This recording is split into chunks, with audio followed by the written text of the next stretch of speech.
Welcome to EMERJ TV with Reggie Smith. This podcast is about all things production for the people in front of the camera or behind the camera. Let's join Reggie right now for the discussion. Welcome back. Another episode of EMERJ TV. Talk with a good friend of mine, co-worker, co-volunteer,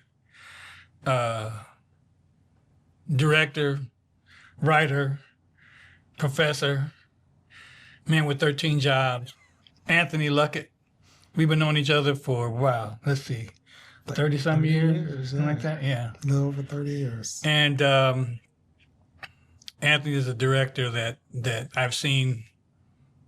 And his style was different. He has changed according to what he says. But let's get right to it. I want to talk to you about the first film that I saw, which was called Beautiful. Beautiful, yes. And what was the point you were getting across in that movie? We're not going to really show you what it was, but we're just going to talk about it because we just for a few minutes. Anyway, go ahead. Yeah, Beautiful. My vision for Beautiful was I'm different. I like having films that have a purpose, but also a twist. Mm-hmm. And it really, with all my stories, I like to have like a little Christian undertone, but at the same time, I don't want it to be like, I don't want to say goofy, or maybe sappy is the good word. So I wanted something a little bit more hard. And so I wanted something that really had people think about. It was hard, all right.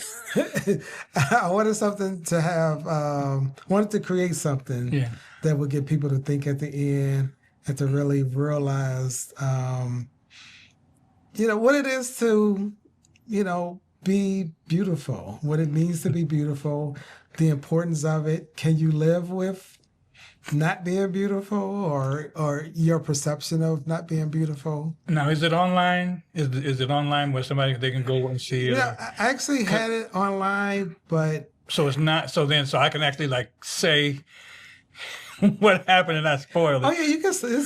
Because see, here was my problem with it. I like not necessarily happy endings, but just things sometimes, and so I figured that one would work out. And when she was hugging her boyfriend at the time, right? She was hugging him. Well, it wasn't her boyfriend; it was her next door neighbor. And she killed herself. And I thought, I'm not going to see any more of his movies. And I think, and everybody that saw it, none of us were talking.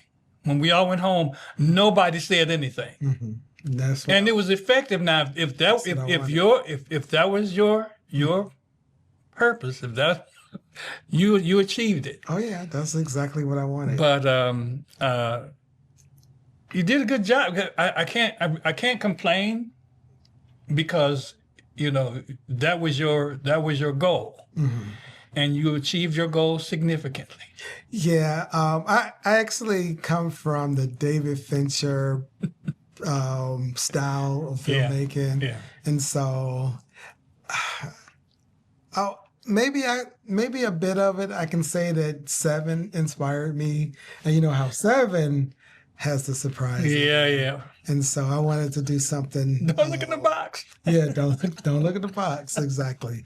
So I wanted something that had that same effect. Yeah.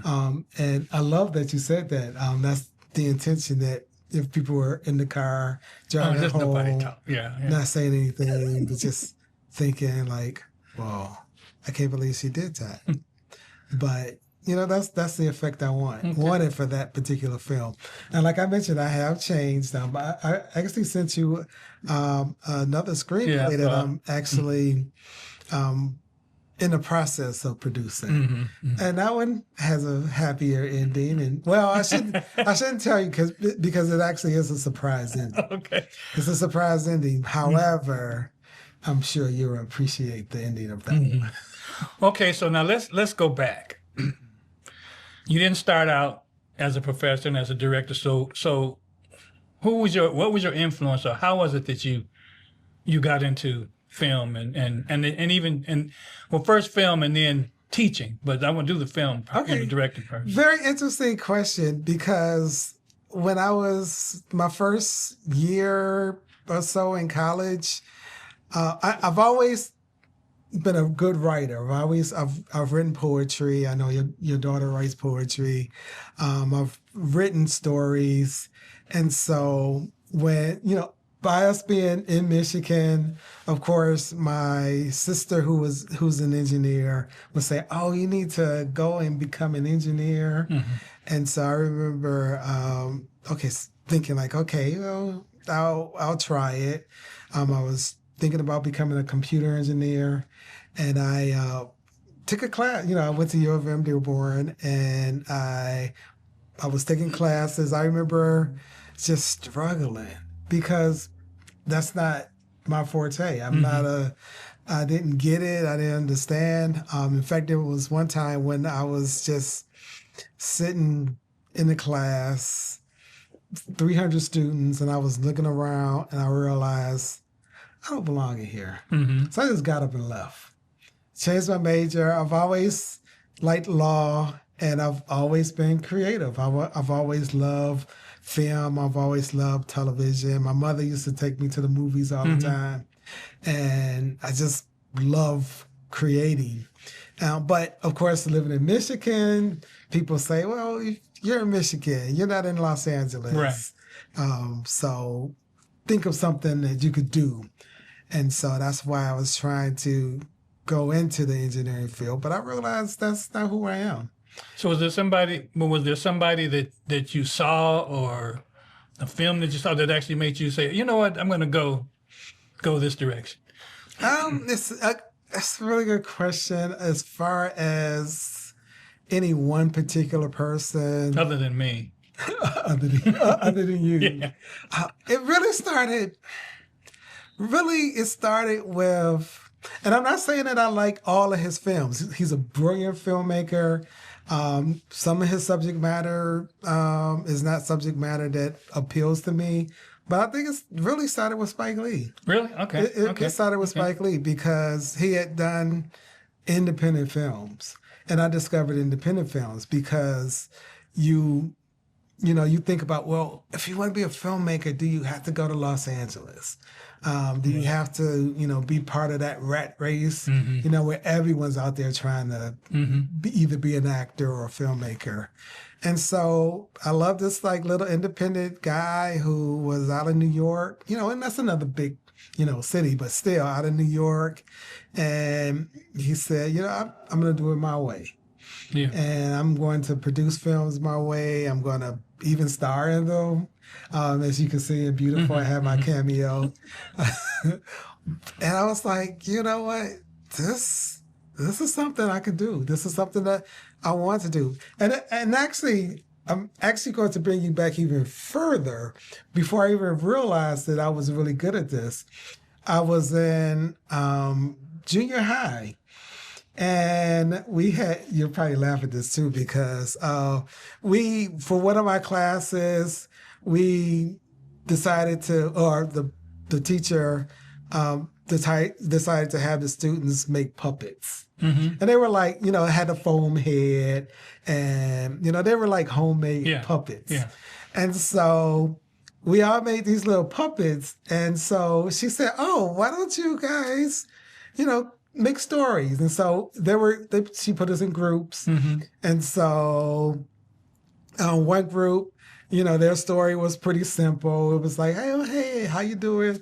But then with my group, I wrote the script, and it was a story about abuse. Really? Yes. It was this puppet who was being abused by his mother. And so we put together this little puppet show, and obviously, my classmates were probably like, "Oh, this is like a little fun little puppet show." But the teacher was like, "Wow, this is deep." So even back then, you were shocking them. Yeah, even back then, I was shocking them. And so I realized I had a talent for writing even then, and writing things that were deep. I like deep films. I like seeing films that, you know, have deep meanings and, Yeah. purposes. And so even before I realized that, you know, this is something that I want to do, I was doing it. Yeah. Yeah. You know, so it even goes back to the Little Puppet Show.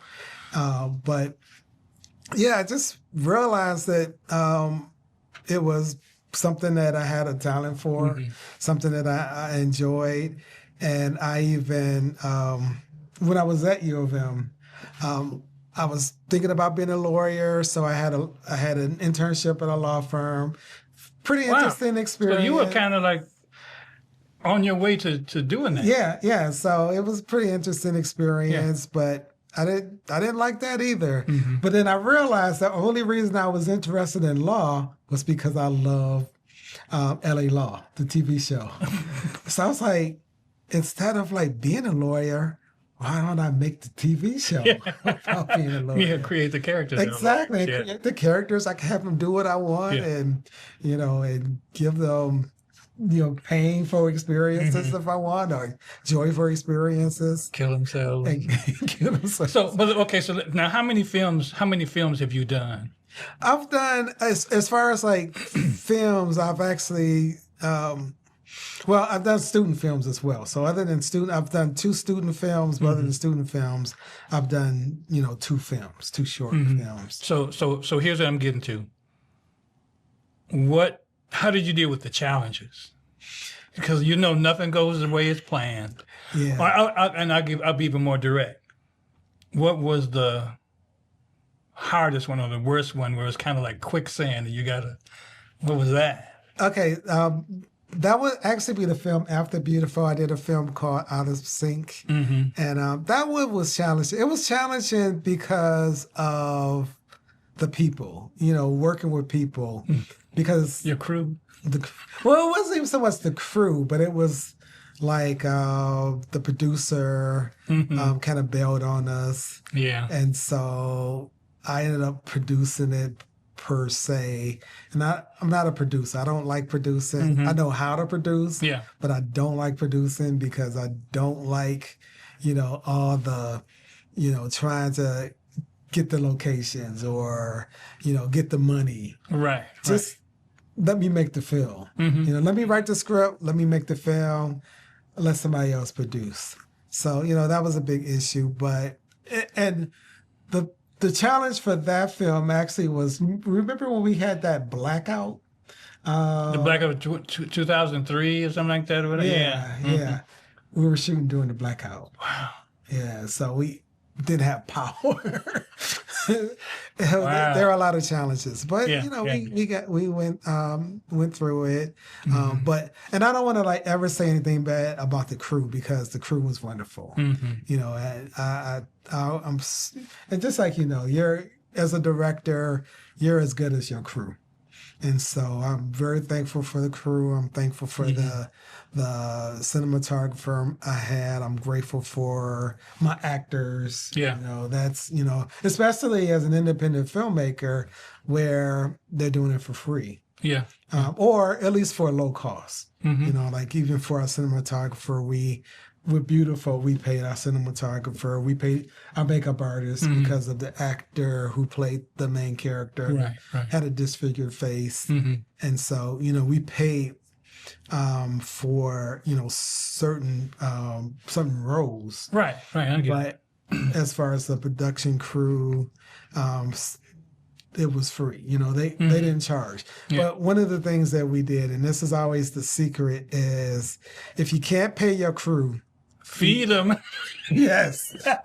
Yes. Yeah. And my wife is such a wonderful cook. And so they would come and sometimes they would be so busy eating. I'm like, okay, it's time to shoot. Let's shoot. And they're like, wait, we haven't finished yet. But that's the best part is, you know, working with the crew, being able to, you know, provide for them the best you can. You know, and then obviously the idea is once your film does something and makes something, then you're able to give to the crew. But, you know, so I'll never say anything bad about my crew.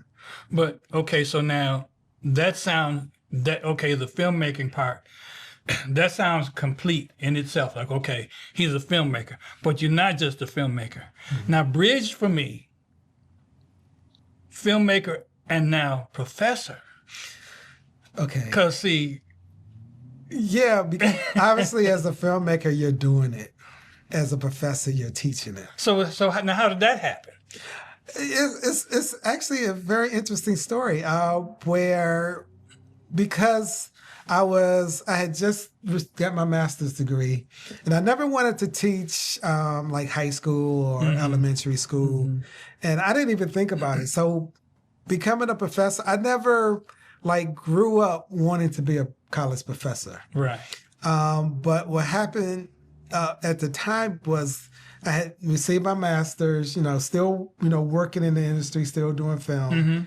But I was even thinking about going to Los Angeles. I was thinking about being one of those people, but I fell in love. Well, that'll do it every time. I fell in love, and my wife was like, I'm not leaving Michigan. Yeah. So I said, okay, well, let me figure out what I can do while I'm here because I can't get my wife to go to Los Angeles with me. And at the time, Atlanta wasn't like what it is now. Yeah. But so I said, well, what can I do? And I ended up saying, oh, college, that might be something to do. And I really started off just thinking I could just do college while I'm, as a professor, and while I'm actually, still working on my films, just maybe teaching class or two. Yeah. And so I started off at one school. I was at Macomb Community College. And, it was nice. I was able to, teach a few classes there, still, work on writing screenplays and, and working on doing films. And it just, I was so good at what I was doing that I ended up getting more courses, more. She started giving me more classes. And then I got an opportunity to teach at Rochester College. And the courses that I was teaching were really fun courses. Like at Rochester College, I was teaching the film appreciation. And watching movies, exactly. And so that's a really fun class to be able to watch films and talk about it, talk about how it's shot, talk about lighting.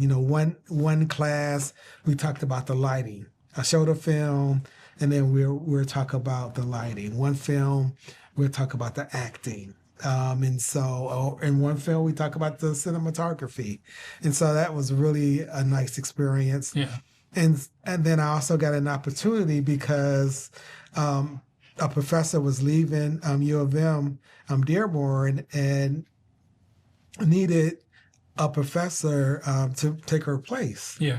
And so I got an opportunity to come back to the school where I graduated, U of M Dearborn, and start teaching.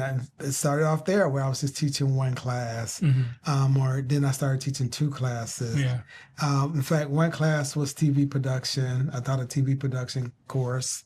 And then I started teaching this course called Film and Society, which is similar to film appreciation, except we talk about how these films reflect society. Yeah. And it's always that big question of, do films influence society, or does society affect film? And so it's always that question. But let me say this to that. Now, one of the taglines to a former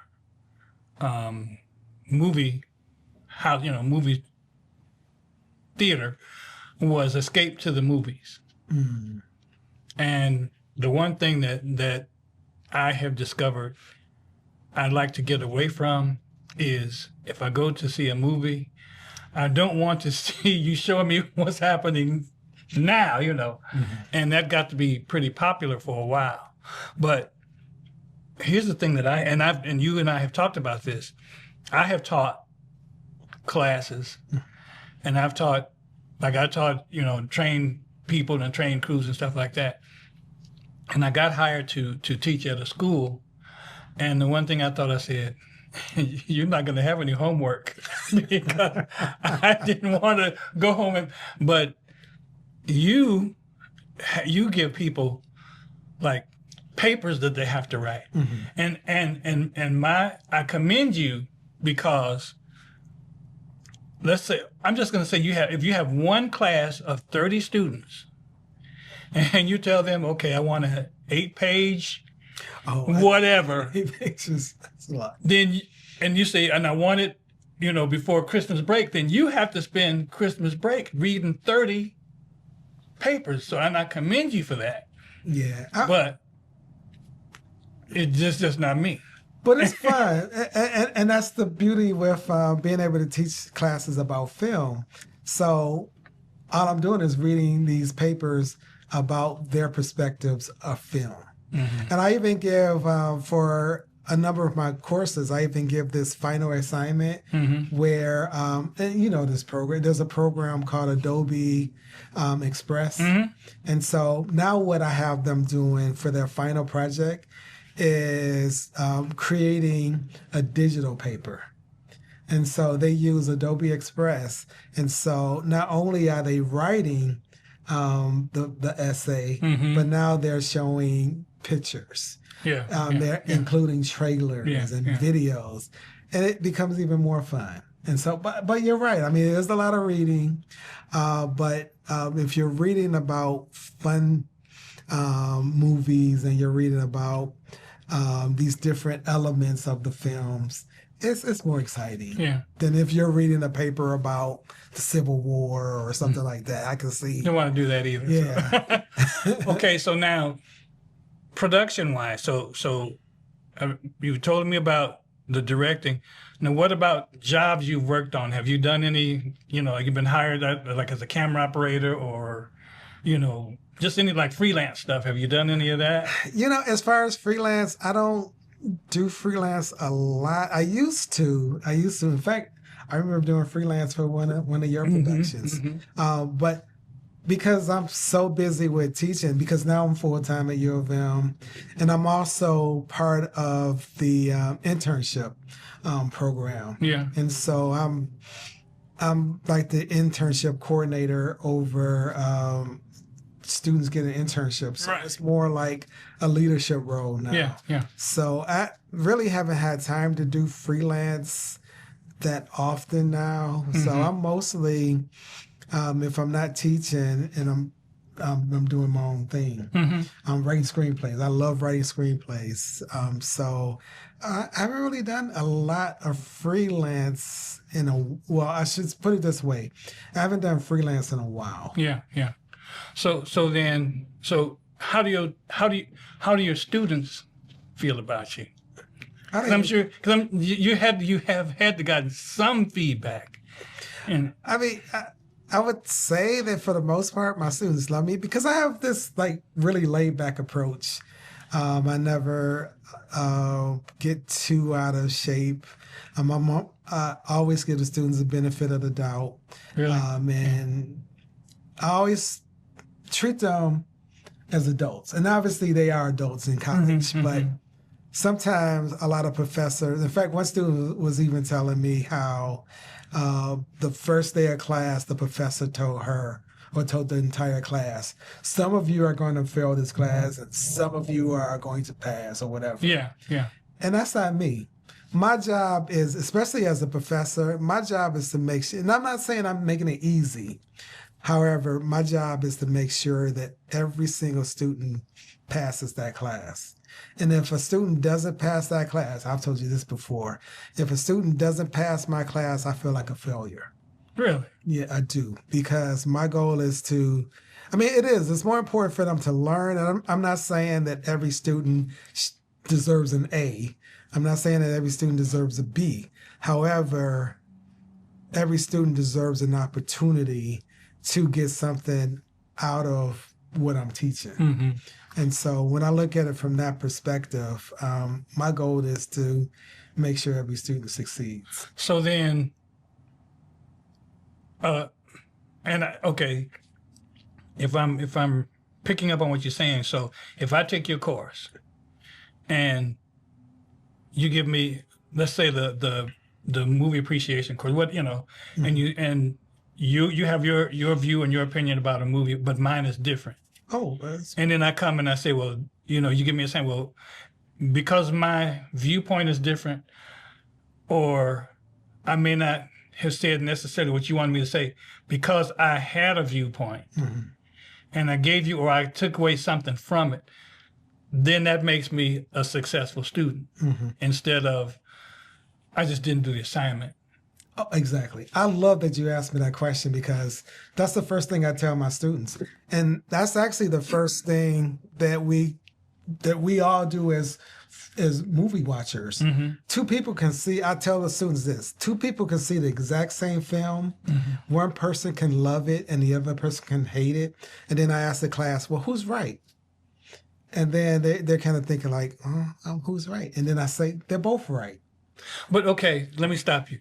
Okay, that debate, who's right? Does it get, not necessarily fierce, but does it get intense? Because like, well, don't you see, I mean, do you get that kind of dialogue between students when you ask who's right? No, because the reason is everyone takes their own experience. Everyone takes his or her own experience into it or enjoys it for different reasons. And so I've always been of the opinion that, both are right because even like before we got started, we were talking about Superman and how you how I feel about it. Right, how you felt about it and how Chris felt about it. And I think both of what you said, and I've seen the film as well. Now, it's funny because I'm a bit in the middle of what you two talked about. Yeah. And at the same time, I would never say you were wrong about how you felt. Right. And I would never say Chris is wrong about how he felt. My thing is, and this is what I tell students, as long as you're able to tell me why you felt that way. So if you hated the film, tell me why you hated it. Right. Don't just say it sucked because it sucks. Yeah, right. But tell me why you hate it. What about that film did you not like? If you loved the film, tell me why you loved it. Explain to me, what did you like about it? Right. It could be as simple as the storyline. It could be as simple as the cinematography, or it could be as simple as the lighting. But something. Or you might hate it because you hated the story, and that's fine. You just didn't identify with it. Yeah. And so when I'm grading students, I take that same attitude. Okay. All right. Well, I appreciate that. But we've come to the end of this episode. I want you to stay so we can talk at the next one. And I'd like to tell people who are watching, if you're interested in coming on to have a conversation, you can reach out to me on Facebook at EMERJ TV. That's EMERJ space TV. To bring you to my page. If you don't have Facebook or somebody wants to watch it who's not interested in Facebook, you can type emerj.tv in any browser. It'll bring you right to my page. Also, I'd appreciate it if you subscribe or like it. If you want to reach out to me by email, it's emerj.tv@gmail.com. Look forward to hearing from you. And I appreciate everybody that's watching. Appreciate you, Anthony. And I'd like to say thanks for watching. Thank you for watching EMERJ TV with Reggie Smith. Join us next time for more discussions on all things production. And don't forget to like, subscribe, and share.